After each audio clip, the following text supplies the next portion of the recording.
Brexit means Brexit, and we're going to make a success of it. It was a national vote, it was a national referendum, and Parliament has to respect that. The working class have spoke, and I'm one of them, and I'm with them. I think the people in this country have had enough of experts. The time where people trust politicians, that's over. This is painful, and it will be for a long time. Can you give us a question? I'm not going to give you a question. Can you stay categorically? You are fake news. Sir. This is a Westminster bubble thing. What?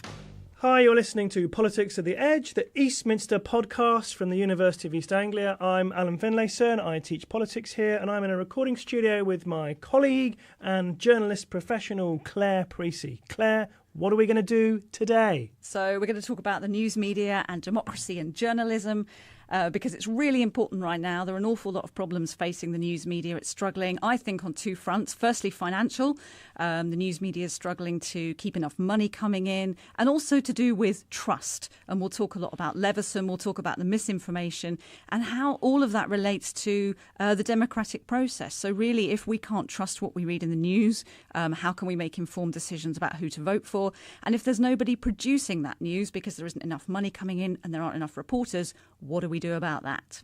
And we've got a great panel. Have we? Yeah, we've got a great panel. Who are you?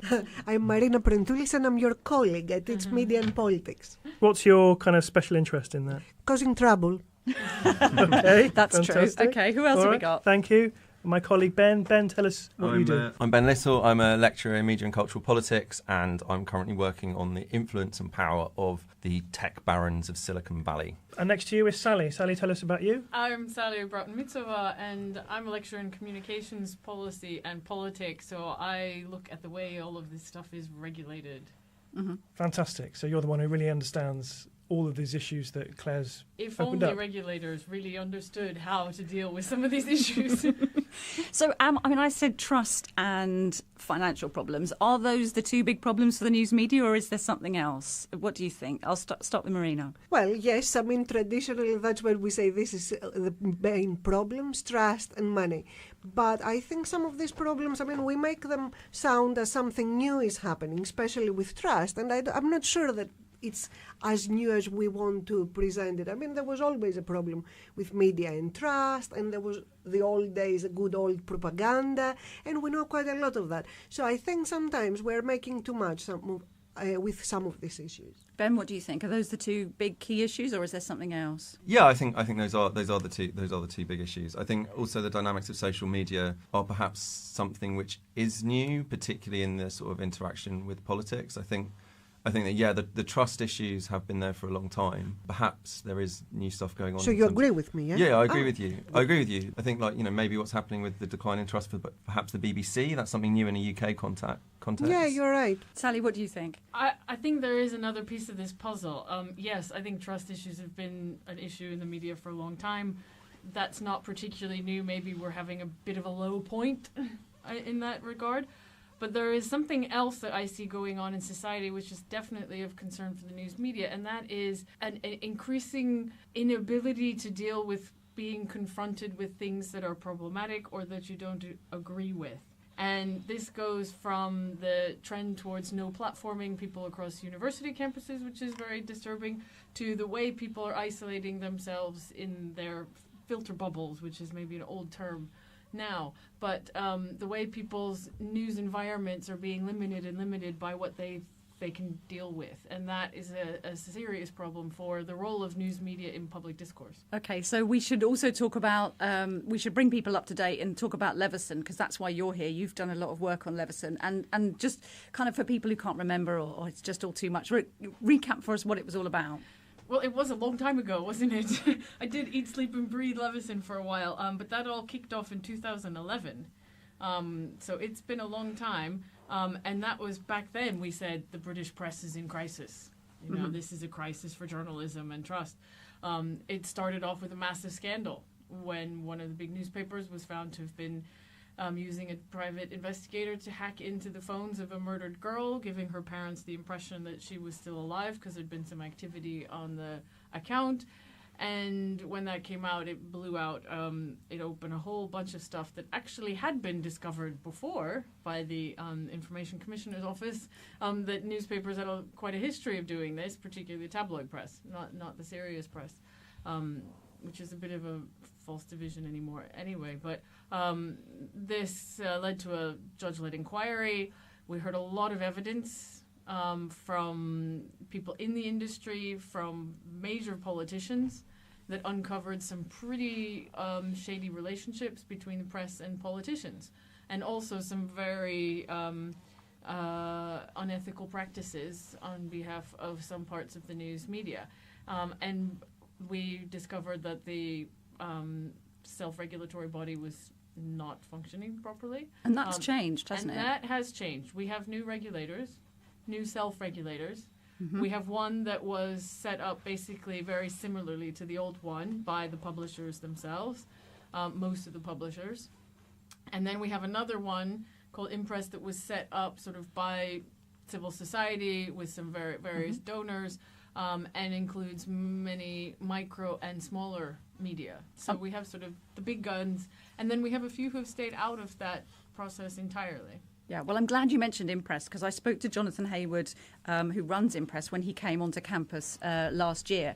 And I was a bit sceptical. I thought that, well, really, what's changed? So I asked him, what's changed since Leveson? Well, one of the big things that has changed since Leveson is that Impress is now fully established. That's the thing that I take some credit for. So Impress is the regulator that does meet the recommendations that Leveson set out for what a really good self-regulator should look like. So a small part of what Leveson recommended is up and running, but clearly there's still some unfinished business. The government was supposed to put in place incentives to encourage news publishers to sign up to that kind of regulator, and they haven't yet. And meanwhile, you've got another regulator, IPSO, which was set up by the major newspaper publishers, but unfortunately they command very little confidence among the public, who tend to think regulator that's still set up by the major newspapers is likely to repeat the problems that went on in the past with phone hacking and so on. So he's quite proud of his achievements, but should he be, or are we kind of no further forward than we were in 2011? Well, we are a little bit farther forward in that, at least in relation to some media, there's a place where people can go and they can have access to a low-cost or even free arbitration process. And this was something that was definitely missing in the old system. You basically, you could make a complaint. If you had any issue, you couldn't take it to court unless you had a lot of money. And one of the big recommendations from Leveson was that there needs to be some mechanism that people who don't have a lot of money can still go to. People like the parents of the murdered girl can go to and get some kind of access to justice. And also that the self-regulator needs to be sufficiently removed. Now, the key problem is the one that Jonathan identified, in that the incentives were not put in place. The whole thing that was put out in a royal charter, which is a uniquely British mechanism, included the setting up of new self-regulator, and there's supposed to be as many as needed. Doesn't have to be one or just two. Other people could set themselves up. Then there needed to be an oversight of that, which is the recognition panel that Jonathan mentioned, that it's supposed to check and make sure that those regulators actually fulfill the criteria that Leveson set out. And then on the other side of that system needs to be some pieces of legislation in the Crime and Courts Act, which relate to the damages that can be paid and things like that are supposed to give an incentive for the actual news media to become part of these regulators.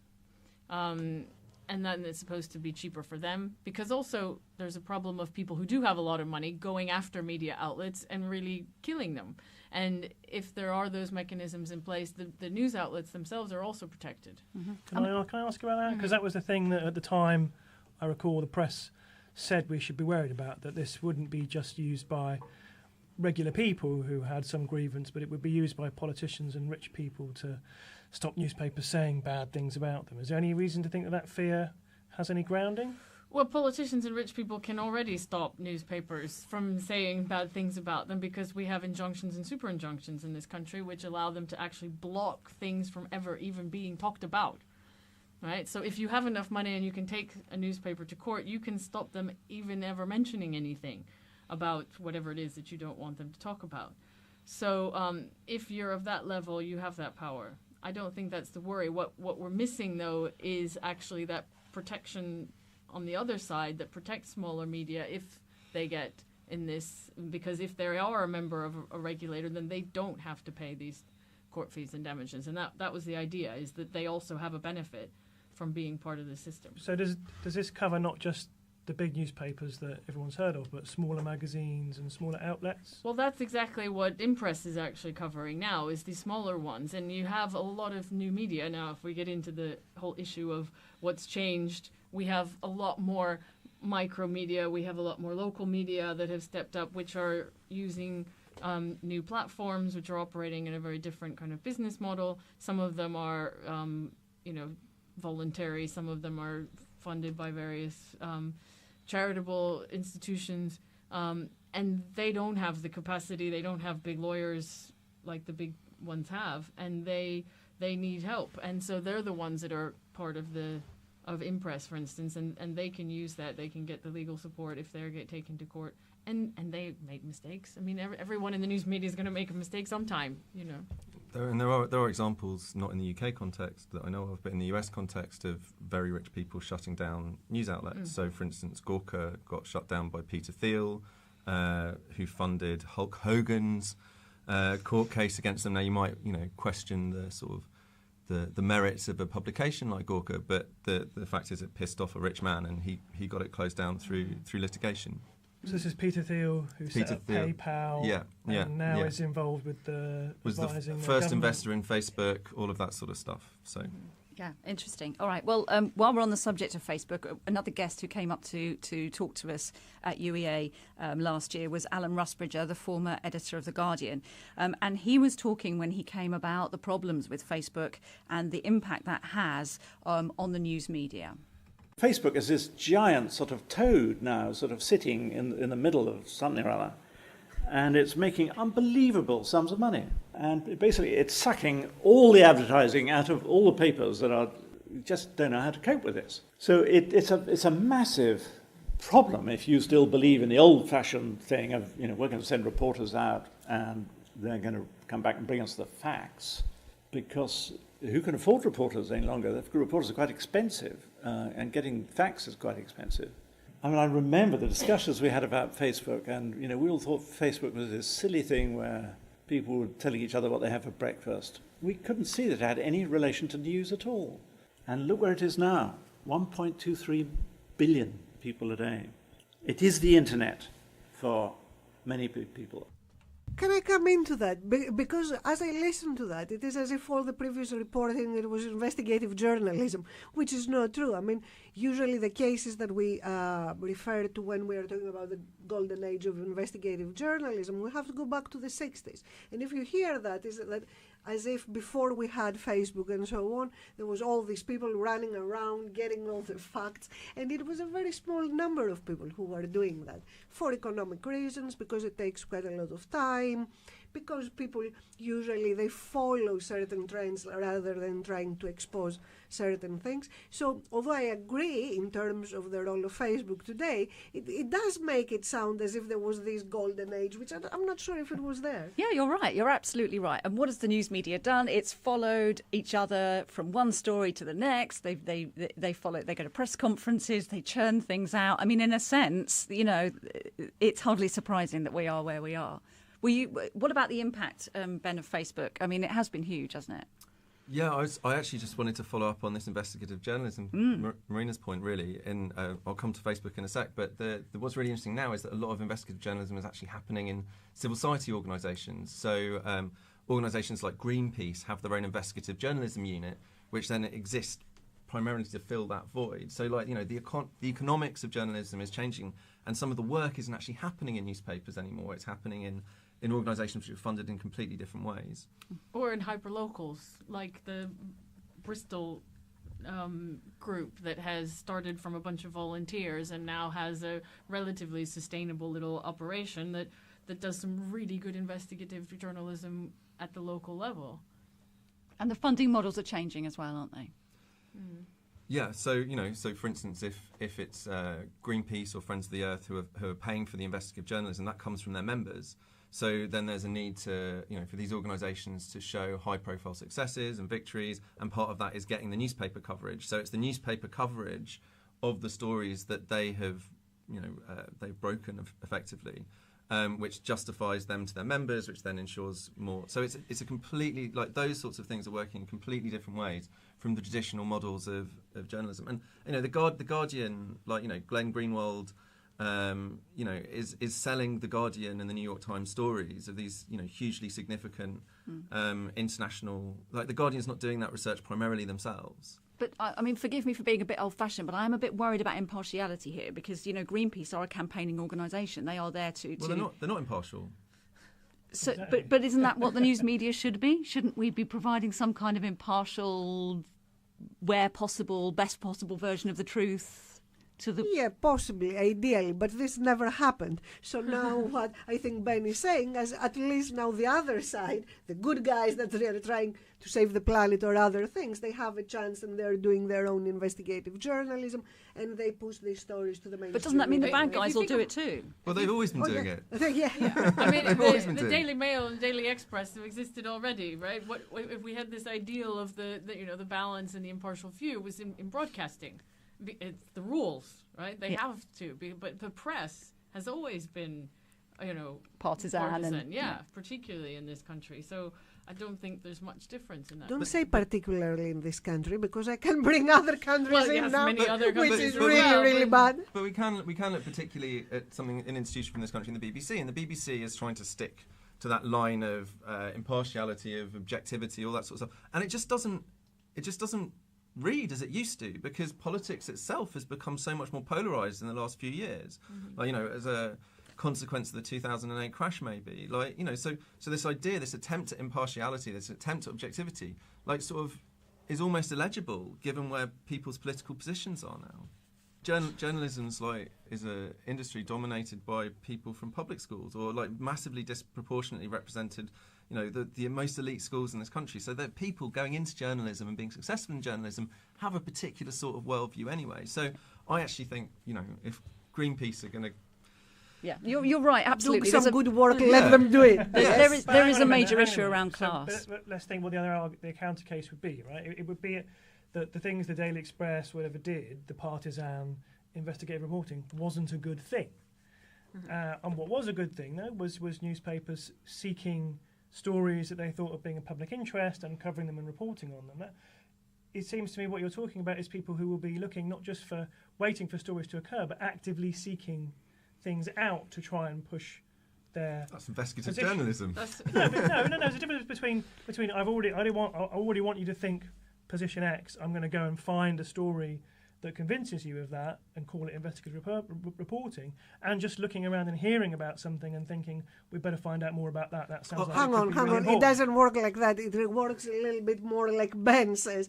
You are doing a certain job. You know that there are all these scandals going on in terms of environment, in terms of corporate power, and so on. And some people bring it to the forefront. I mean, I don't think they start from the premise that you say that I'll go out and I will find something which is going to convince them. I did. I saw it in a movie. It was just like that. Which movie was that?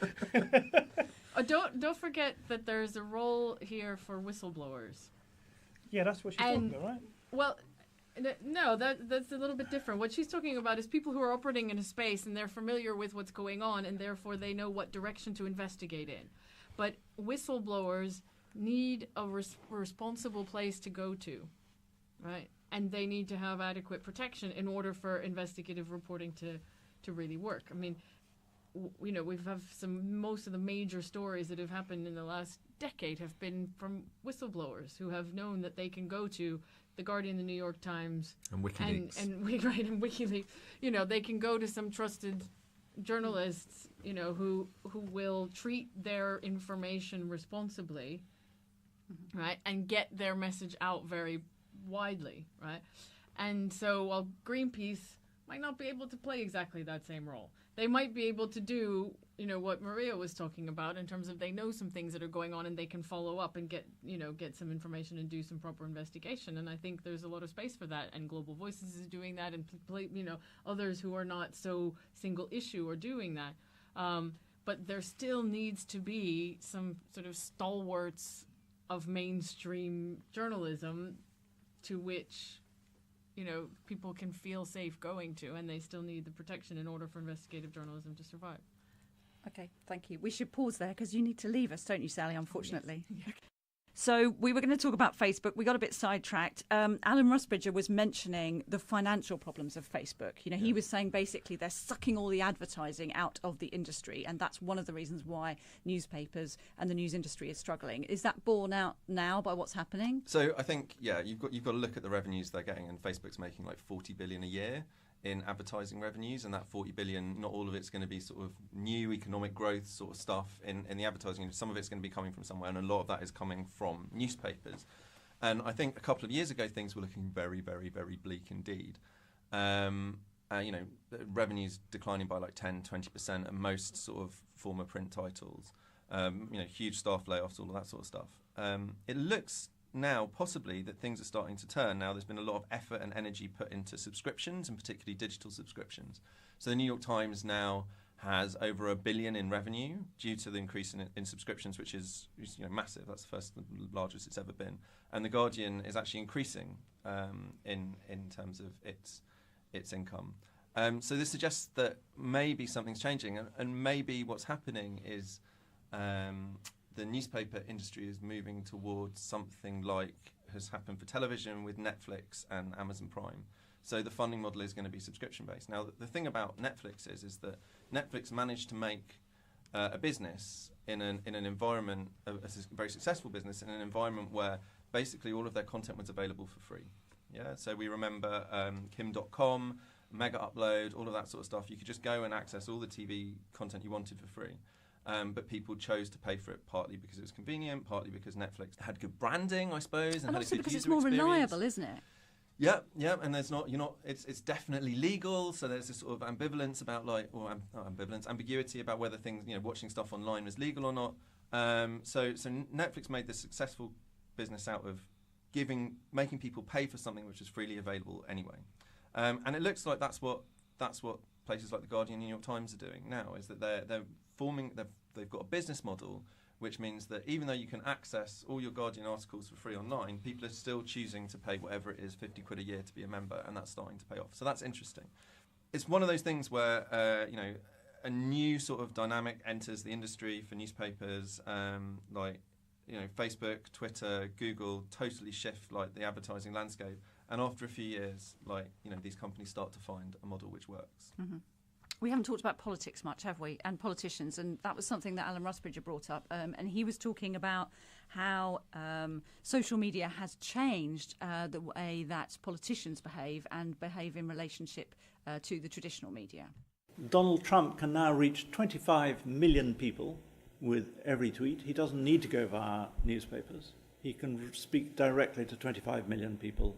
And every time he tweets, people then write about it, and he's reaching hundreds of millions of people. He's realized that, and this has all happened in the last 10 years, that he doesn't need the media. In fact, he goes out of his way to say the media are liars and scum and dishonest, and to denigrate them.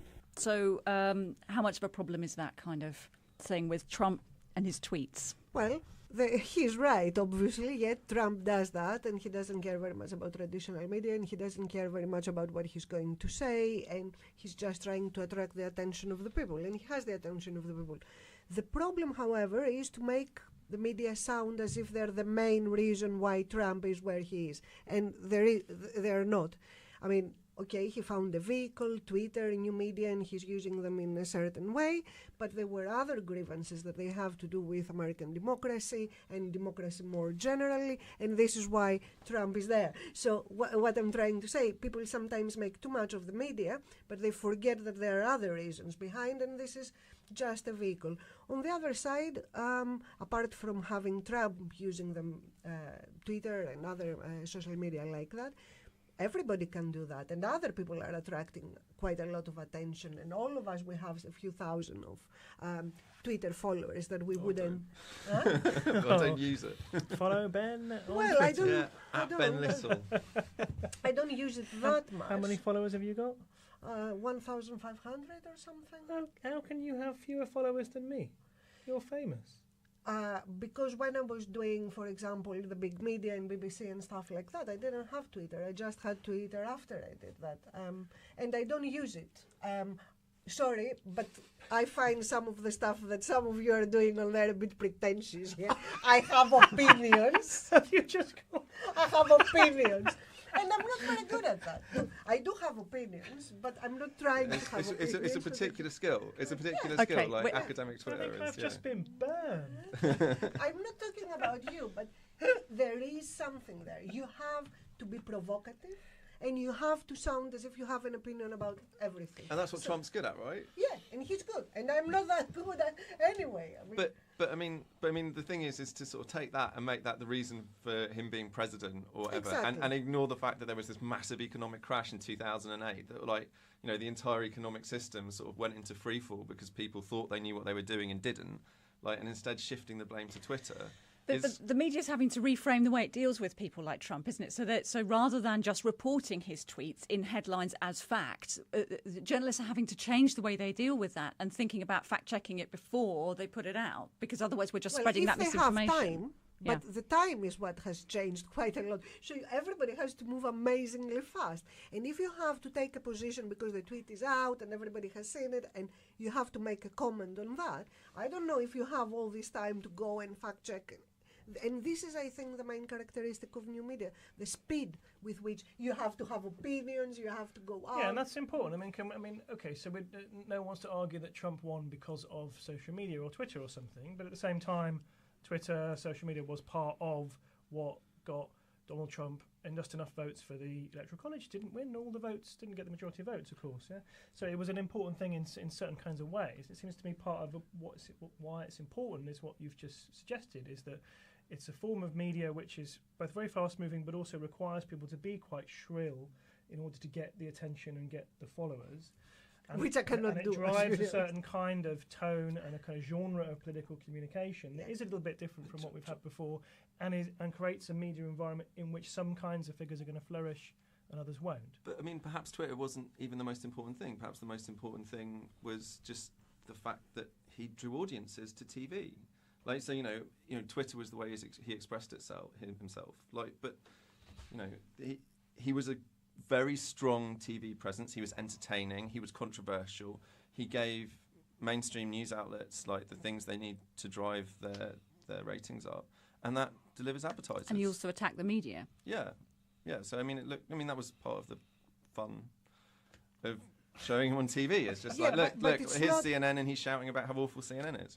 It's not part of the fun. It's part of the fact that a lot of people were feeling that the media, they don't know what they're doing, they're not expressing people's opinions, and he just expressed that. So it's not only that it's not because he was famous or he was on TV, is that he started using, by attacking the media, for example, is something that a lot of people were feeling, that, come on, they are talking for the elites and they never present anything that will find express how people feel. It's the sort of suppressed rage after 2008.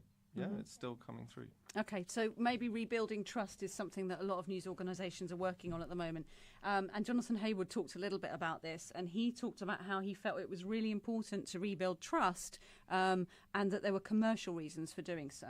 We'd like publishers, to start to realise that actually there's a really good market-based argument for that kind of independent regulation. I think for too long the industry has gone around saying to society, trust us, we're journalists.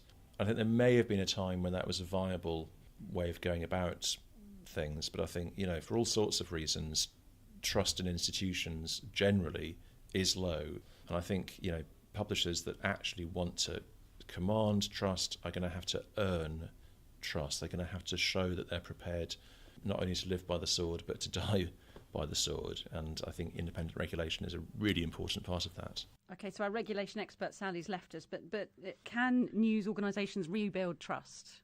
And how can they go about doing that? Well, I'm not sure that what Jonathan Haywood says there necessarily makes sense in the new kind of media environment that we live in. I think I'd want to make the argument that what trust means for people now isn't reliable, objective, or professional, but conforms to my expectations, fits with the worldview I already have. That seems to me the kind of political, cultural media environment that is certainly out in a lot of parts of the internet, which is where you simply won't believe things that come, as Sally was saying at the start, that come from outside of your expectations in your bubble. And I think what's going on in terms of when people talk about trust is often that they don't really mean I believe it, and I believe it because it fits with what I already want to think. This was always the case. I mean, usually that's how people were choosing the newspaper they were reading as well. So they were reading usually you choose the newspaper that conforms with.